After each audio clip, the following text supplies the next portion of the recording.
Hello friend, সবাই কেমন আছো? দেখুন, আমরা মাঠের মধ্যেখানে বসেছিলাম। কত রাত সন্ধ্যা হয়ে গিয়েছে। মোটামুটি দেখা যাচ্ছে রাস্তা। আমার দোস্ত যাচ্ছে সই বিদ্যুৎ কুমার।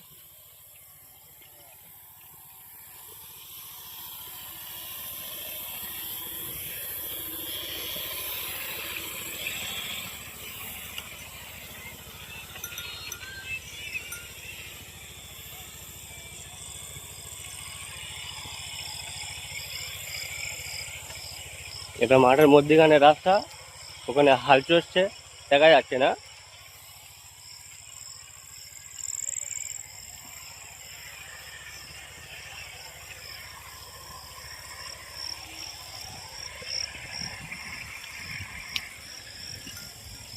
আমাদের সামনে দুটো ডগ চলেছে, ডগ।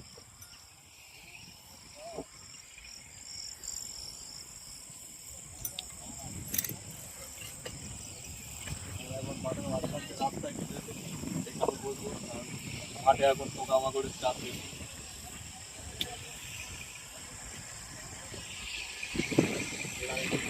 ঠান্ডা হাওয়া। কালকের এই গাছের নিচটায় আমি ভিডিও করেছিলাম একটা। এখন অনেক লোক বসে আছে।